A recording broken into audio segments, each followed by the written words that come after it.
हिंदू धर्म में 3 तरह के ऋणों के बारे में बताया गया है। देव ऋण, ऋषि ऋण और पितृ ऋण। इन तीनों ऋणों में पितृ ऋण या श्राद्ध का महत्व इसलिए भी है क्योंकि पितृ ऋण सबसे बड़ा ऋण माना गया है। लेकिन क्या आपको मालूम है कि हिंदू धर्म में सबसे पहले श्राद्ध की कर्म विधि किसने की?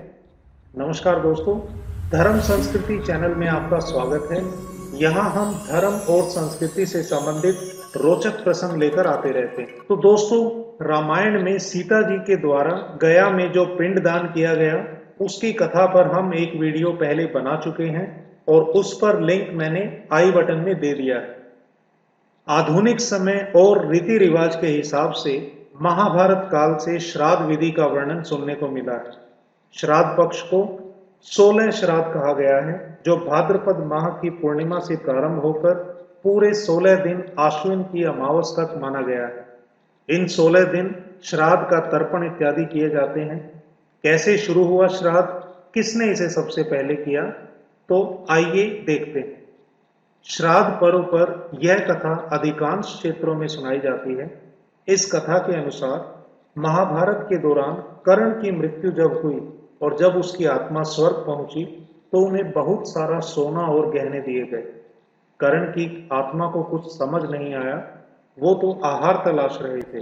उन्होंने देवराज इंद्र से पूछा कि उन्हें भोजन की जगह सोना क्यों दिया जा रहा है। तब देवराज इंद्र ने कर्ण को बताया कि उसने अपने पूरे जीवन में केवल सोने का ही तो दान किया था, लेकिन अपने पूर्वजों को कभी खाना दान नहीं किया। तब कर्ण ने देवराज इंद्र से कहा कि उन्हें इस बारे में ज्ञात ही नहीं था कि उनके पूर्वज कौन हैं और इसी वजह से वह उन्हें कभी कुछ दान नहीं कर सके। इस सब के बाद कर्ण को अपनी गलती सुधारने का मौका मिला और 16 दिन के लिए उन्हें पृथ्वी पर वापस भेजा गया। वहां उन्होंने अपने पूर्वजों को याद करके उनका श्राद्ध करके उन्हें आहार इत्यादि दिया, तर्पण किया और इन्हीं 16 दिन की अवधि को पितृपक्ष कहा गया। महाभारत के अनुशासन पर्व में भी भीष्म पितामह ने युधिष्ठिर को श्राद्ध के संबंध में कई ऐसी चीजें बताई हैं जो वर्तमान समय में बहुत कम लोग जानते हैं। महाभारत में ये भी बताया गया है कि श्राद्ध की परंपरा कैसे शुरू हुई। आज हम आपको श्राद्ध से संबंधित कुछ और रोचक जानकारियां बताते हैं। तो दोस्तों, महर्षि निमि ने शुरू किया था सबसे पहले श्राद्ध। श्राद्ध का उपदेश महर्षि निमि को महातपस्वी अत्रि मुनि ने दिया था और इस प्रकार पहले निमि ने जब श्राद्ध का प्रारंभ किया तो उसके बाद अन्य महर्षि भी उनका अनुकरण करने लगे और धीरे धीरे चारों वर्णों के लोग श्राद्ध में अपने पितरों को अन्न देने लगे। लगातार श्राद्ध का भोजन करते करते देवता और पितृ पूर्ण तृप्त हो गए। श्राद्ध का भोजन लगातार करने से पितरों को अजीर्ण अर्थात अपच रोग भी हो गया और इससे उन्हें कष्ट होने लगा।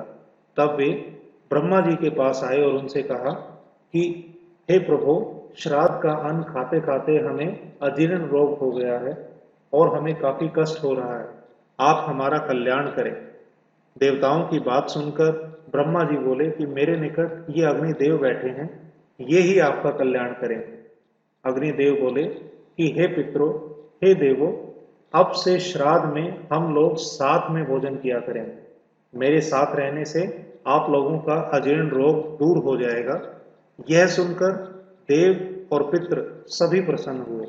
इसीलिए श्राद्ध में सबसे पहला भाग अग्नि को दिया जाता है।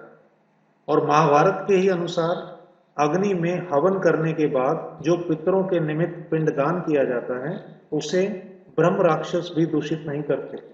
श्राद्ध में अग्निदेव को उपस्थित देखकर राक्षस वहां से भाग जाते हैं। सबसे पहले अपने पिता को, उसके बाद दादा को और उसके बाद परदादा को पिंड देना चाहिए। यही श्राद्ध की विधि है।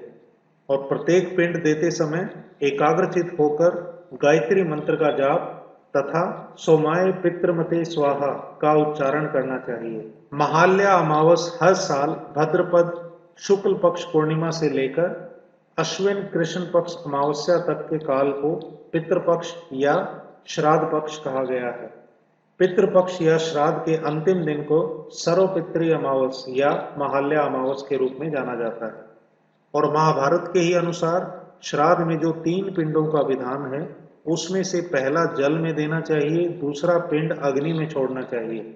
यही श्राद्ध का विधान है और जो इसका पालन करता है उसके पितृ सदा प्रसन्नचित और संतुष्ट रहते हैं और उसका किया हुआ दान भी अक्षय होता है। पूर्णिमा को ऋषियों के निमित्त श्राद्ध, नवमी को सौभाग्यवती स्त्री के लिए, द्वादशी को यतियों और सन्यासियों के लिए, चतुर्दशी को शस्त्राघात से मृतकों के लिए श्राद्ध और अमावस को जिनकी तिथि मालूम नहीं है उनके लिए श्राद्ध किया जाता है। और एक से अधिक पुत्र होने पर यदि वे इकट्ठे रहते हों तो एक ही जगह पर, और यदि अलग अलग रहते हैं तो सभी को अलग अलग श्राद्ध करना चाहिए। ऐसा नहीं हो कि बड़ा बेटा या छोटा बेटा करे, यह भ्रांति नहीं पालनी चाहिए। और पुत्र अगर ना हो तो सगोत्री, और वो भी अगर ना हो तो बेटी का बेटा श्राद्ध करने का अधिकारी माना जाता है। वैसे कोई भी किसी के निमित्त श्राद्ध कर सकता है।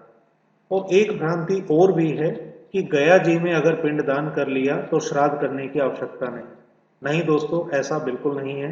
गया जी में कार्य करने से मोक्ष नहीं मिलता, यह समझने की बात है।